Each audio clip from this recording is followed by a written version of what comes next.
अस्सलाम वालेकुम स्टूडेंट्स, मुझे उम्मीद है कि आप सब लोग खैरियत से होंगे।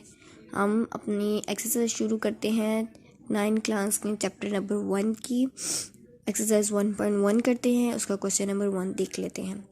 क्वेश्चन नंबर 1 है हमारे पास, ऑर्डर ऑफ फॉलोइंग। इसकी आपने डेफिनेशंस उम्मीद है आपने पढ़ी होंगी, नहीं पढ़ी होंगी तो आप पढ़ ले लाजमी, क्योंकि वो भी पेपर में पूछी जाती हैं। ओके, ऑर्डर ऑफ फॉलोइंग, इनके ऑर्डर्स हमने बताने हैं।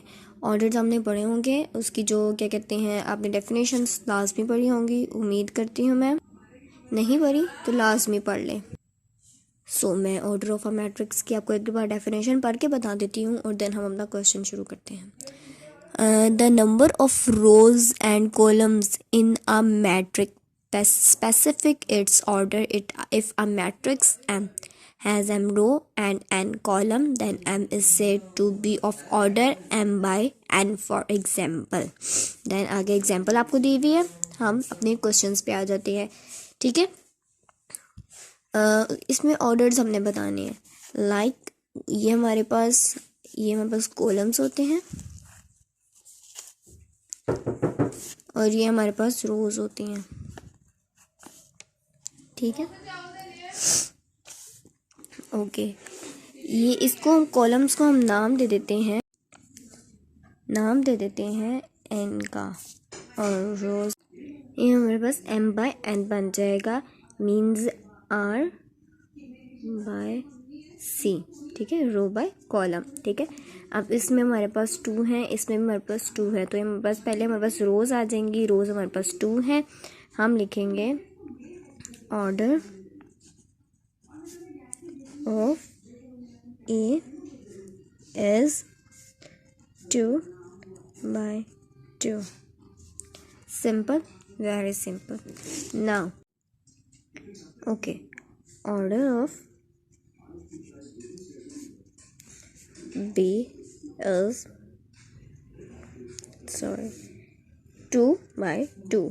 ये भी हमारे पास 2 by 2 है।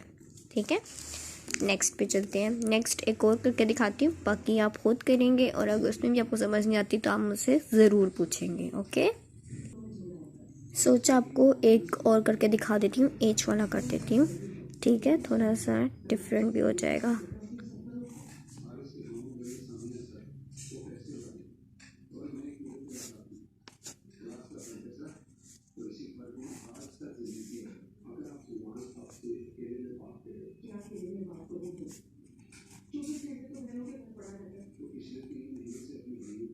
ऑर्डर ऑफ एच इज, जो हमारे पास एच का ऑर्डर है वो हमारे पास क्या बन रहा है वो देख लेते हैं।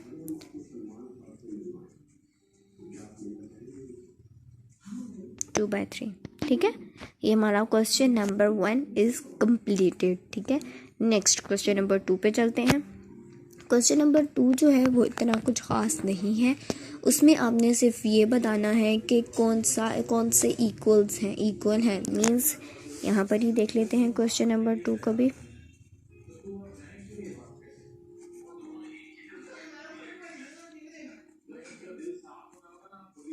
क्वेश्चन नंबर 2 देख लेते हैं। क्वेश्चन नंबर 2 पे आ जाता है हमारे पास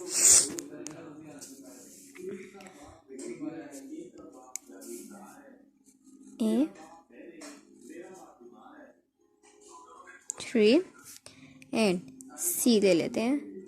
C है 5 -2। जब इसको माइनस करेंगे ये भी 3 हो जाएगा, ये भी 3 है, 1 by 1 रहेगा, ये भी 1 by 1 होगा। यहाँ ऐसे भी ठीक है, और ऑर्डर के लिहाज से भी इक्वल है, तो ये दो जो होंगे वो इक्वल है। A and C is equal, ये दोनों इक्वल हैं। ठीक है, A is equal to C, ये आप लिख देंगे ऐसे। इसी तरह से B वाले का जो है वो हमारे पास है, B वाले का हमारे पास D वाला इक्वल है, B और D इक्वल है। ठीक है, C वाला मैंने आपको बता दिया है, D वाला भी हो चुका है हमारा। E में हमारे पास E वाला हमारे पास होगा, ये हमारे पास इक्वल होगा J के।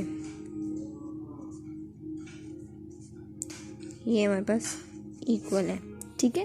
नेक्स्ट ई भी हो गया। एफ हम देख लेते हैं। एफ हमारे पास इक्वल है जी के इक्वल है। फिर जो जी है वो ज़ाहिर पता है एफ के इक्वल होगा। एच जो होगा, एच भी हमारे पास इक्वल है ई के, और जे, ये तीनों इक्वल हैं, ठीक है। ये मैंने ऊपर लिखा था ना, ई जे और इनके साथ एच भी इनके इक्वल है। फिर उसके बाद हमारे पास आ जाता है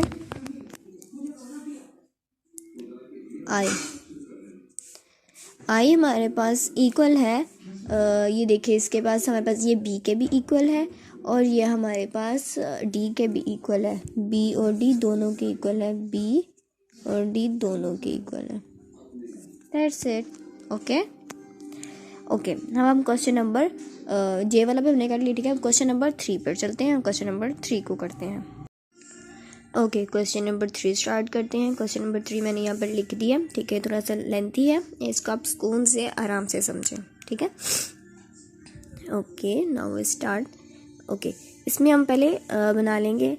ये जो हमारे पास होगा, ये हमारे पास इसके इज इक्वल टू आएगा, ये इसके इज इक्वल टू हमारे पास ये आएगा, इसके इज इक्वल टू ये आएगा और इसके इज इक्वल टू ये आएगा। पहले हम इसको लिख लेते हैं, ठीक है। देन उसके बाद हम इसका काम करना शुरू करते हैं।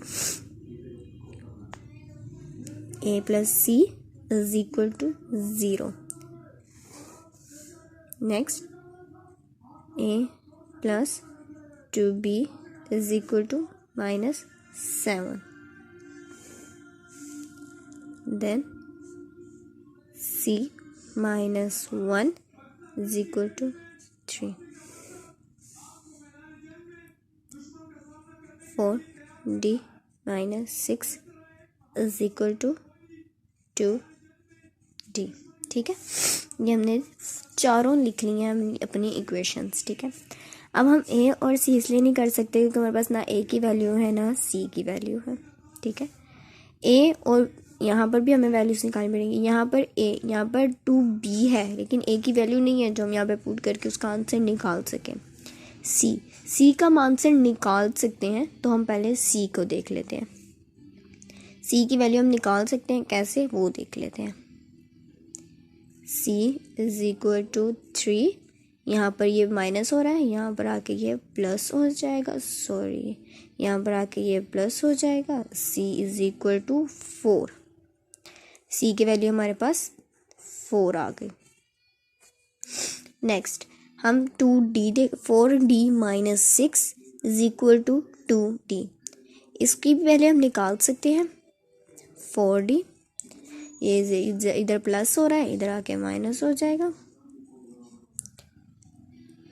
6 इज इक्वल टू के उस साइड पे चला जाएगा, ये हमारा आ जाएगा 2d इज इक्वल टू 6। यहाँ पे माइनस हो रहा था ना, यहाँ पे आके प्लस हो गया, ठीक है। देन d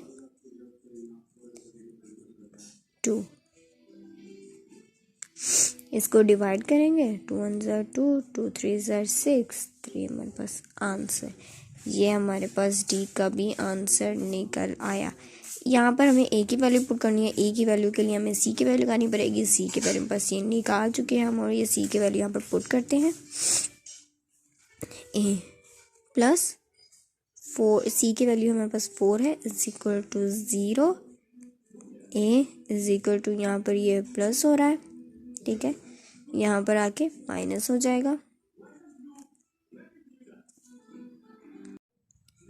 इसकी वैल्यू भी, ए की वैल्यू भी निकल आई। अब ए की वैल्यू हम यहाँ पे पुट करते हैं और बी की वैल्यू निकाल लेते हैं।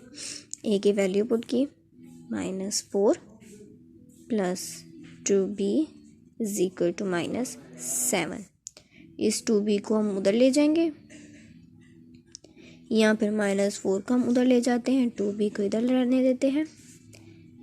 -7, यहाँ पर प्लस, यहाँ पे माइनस हो रहा था, 4 यहाँ पे आके प्लस हो जाएगा। इसको करेंगे बस, माइनस प्लस माइनस होता है, ठीक है, और इसको माइनस कर देंगे, हमारे पास बचेगा 7 में से 4 को माइनस करेंगे 3 बचेगा। लेकिन जो वैल्यू को बड़ी साइन देखेंगे हम, जो बड़ी वैल्यू के साथ साइन होगा हमारे पास वो साइन आएगा, ये छोटे छोटे रूल्स तो आपने छोटी क्लास में पढ़ लिया होगा, नहीं पढ़ा होगा तो आज उम्मीद करते हो आपको समझ आ गया होगा। 2b लिख लेंगे वैसे, फिर भी हमारे पास आ जाएगा -3 और 2 यहाँ पर मल्टीप्लाई और था यहाँ पे आके डिवाइड हो जाएगा, तो हमारे पास b का आंसर भी निकल आया। ओके, अब a का आंसर भी निकल आया, b का भी, c का भी और d का भी। a का -4 आ गया, b का -3 डिवाइड बाय 2 आ गया, c का भी 4 आ गया और d का 3 आ गया।